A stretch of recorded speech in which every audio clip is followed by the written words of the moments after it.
penanganan anak nakal, saya akan kerjasama dengan tentara. Jadi nanti Pemprov itu akan nyiapin mesnya di komplek tentara.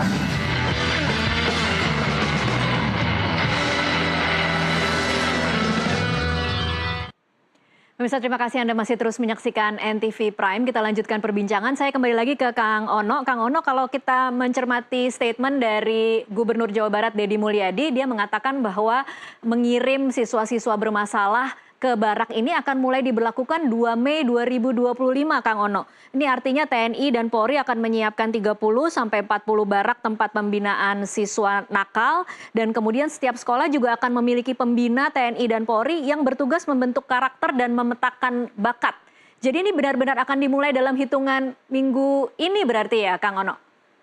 Ya, nanti akan kita lihat ya, karena memang DPRD tidak dilibatkan dalam hal ini.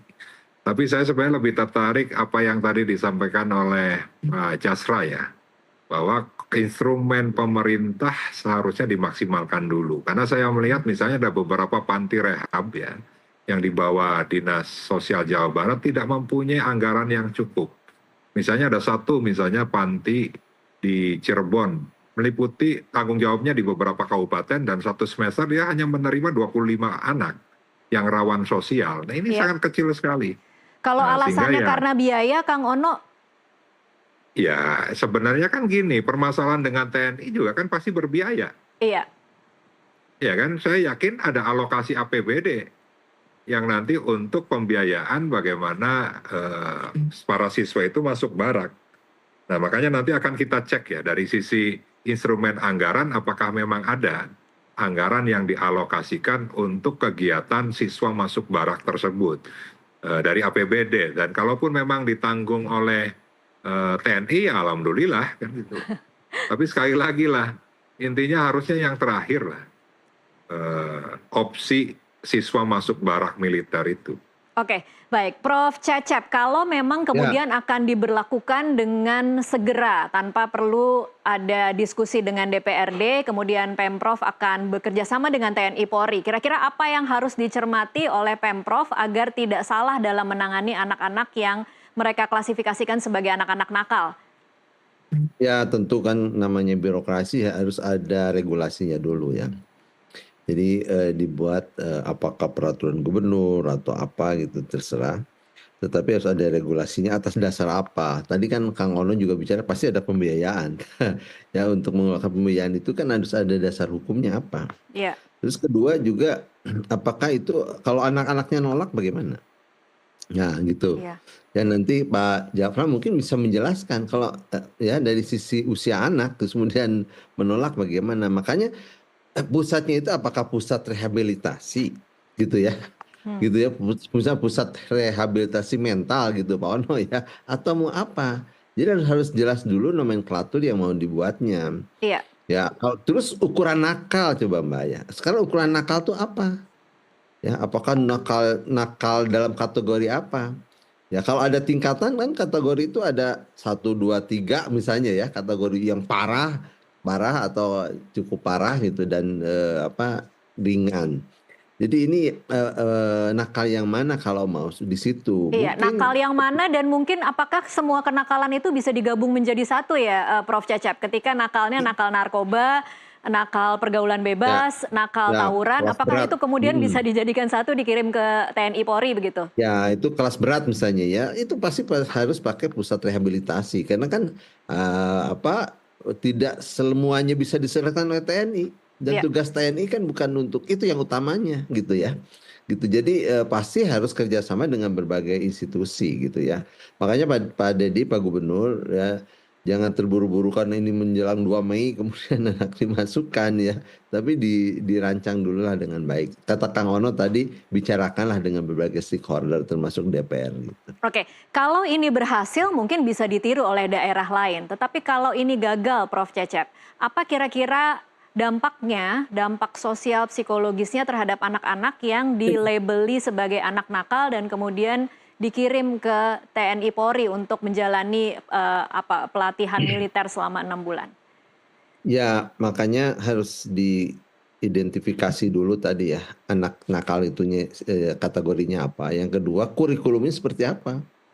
gitu ya, kurikulum seperti apa, terus tadi ya kalau birokrasi kan pembiayaan, siapa yang nanggung dan segala macam itu misalnya dari provinsi ya, terus anak-anak ini kalau nolak coba Mbak, kalau nolak Iya, boleh nggak nolak? Atau harus dipaksakan? Itu juga jadi persoalan ya. Apakah anak nggak mau, kalau anaknya nggak mau dibarak misalnya dengan pelatihan seperti itu, terus juga sistem pendidikan yang mau diterapkan apa ya, misalnya pendidikan apa mental ya dan fisik misalnya ya, mental dan fisik dilakukan di situ kan tidak cukup oleh TNI ya, misalnya untuk apa ya secara psikologis menenangkan anak, misalnya orang kena narkoba kan itu ada treatment tersendiri gitu ya.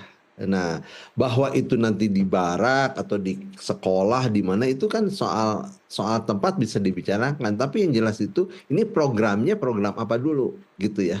Untuk tujuan apa, kepada siapa gitu. Ya itu harus dijelaskan detail ya, tidak bisa anak nakal langsung masuk barak, nakal masuk barak gitu. baik. Saya bergeser lagi ke Pak Jasra sekarang. Pak Jasra, ini menarik. Apakah kemudian anak-anak yang memang bermasalah, kalau tadi kita mengutip pernyataan dari Gubernur Deddy Mulyadi kan seolah-olah memang bermasalahnya berhadapan dengan hukum karena terindikasi narkoba dan kemudian mungkin melakukan kriminalitas ya.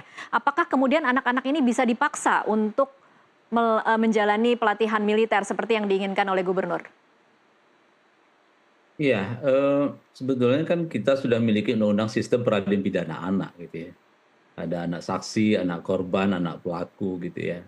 Dan pendekatannya semuanya memang rehabilitatif gitu ya. Pendekatannya bagaimana mengembalikan dalam kondisi semula gitu ya. Nah, saya agak ragu kalau pendekatannya melalui militer gitu ya. Karena selama ini profesi yang dimandatkan di dalam sistem peradilan pidana anak itu kan cukup banyak ya. Ada pendamping hukum, ada psikolog, ada pendamping agama, ya, bapas dan seterusnya.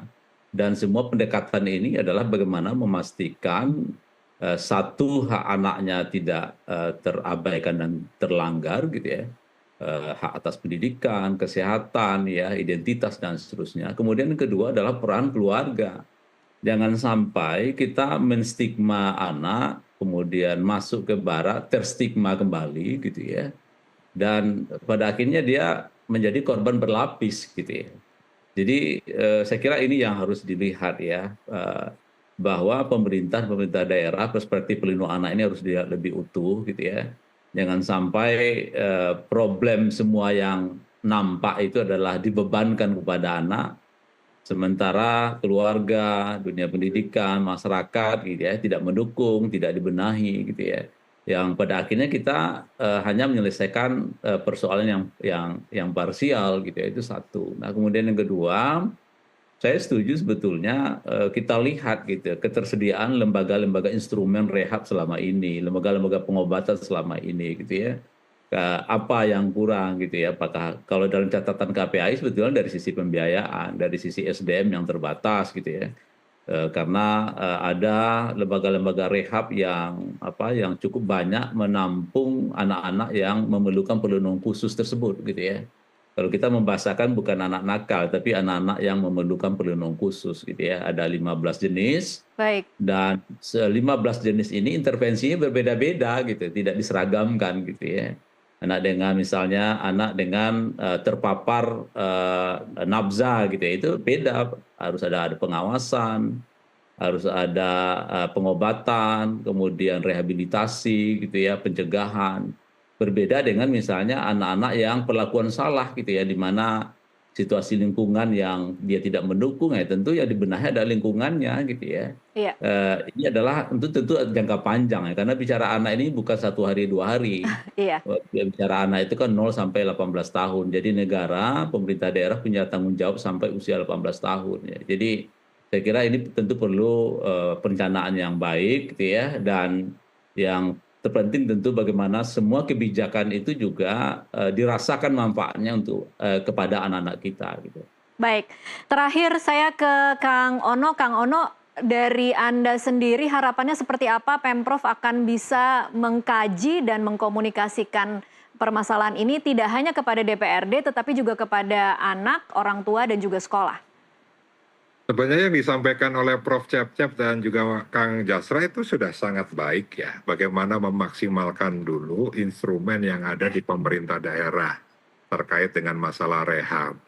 Nah yang kedua, saya tidak mau persoalan masalah namanya wajib militer lah, masuk barak militer lah, tapi harusnya disesuaikan dengan kondisi yang ada saat ini di Jawa Barat, di mana setiap kebijakan harusnya dikomunikasikan, dibahas secara komprehensif.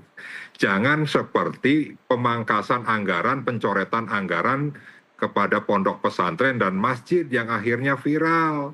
Lalu seketika gubernur mengembalikan lagi anggaran itu. Nah, sehingga ya saya berharap sebelum itu dilakukan paling tidak ada ahli pendidikan yang diundang, KPAI yang diundang, DPRD diajak bicara. Paling tidak tadi faktor yang bisa dikatakan berhasil atau tidak kan harus ada aturannya. Pada saat masuk ke barak militer terus dianggap berhasil kan harus ada ukurannya. Ukuran itu yang harus disepakati. Lalu tadi siapa yang masuk ke sana harus juga disepakati untuk siswa yang mana, pelajar yang mana, anak nakal yang seperti apa. Jadi menurut saya tidak bisa dalam waktu yang sangat singkat, misalnya 2 Mei menyambut hari pendidikan ya, Hari Pendidikan Nasional, terus tiba-tiba dicari anak-anak nakal, tentaranya masuk ke sekolah-sekolah yang nggak bisa seperti itu juga, ya kan? Nggak bisa lah, jangan gegabah menurut saya, ya kan masih ada jalan yang baik, ya kan? Itu saja. Jadi saran saya harus dibicarakan, harus dibahas secara komprehensif. Baik. Aspek hukumnya harus jelas, ya, dan aspek-aspek lainnya termasuk pembiayaan itu harus jelas juga. Oke, baik. Kita akan sama-sama lihat dan pantau seperti apa di tanggal 2 Mei. Apakah kemudian akan langsung diberlakukan atau memang akan ada urung rembuk mendengarkan saran-saran dari para ahli untuk memberlakukan seperti apa kebijakan Gubernur Deddy Mulyadi untuk mengirim siswa nakal ke barak militer. Terima kasih Pak Jasra, Kang Ono, dan juga Prof. Cecep untuk waktunya bersama kami di NTV Prime. Terima kasih, Atur Nuhun. Terima kasih, sehat selalu. Terima kasih, Ketua. Pemirsa tetaplah bersama NTV Prime, kami masih akan kembali dengan sejumlah informasi lainnya sesaat lagi.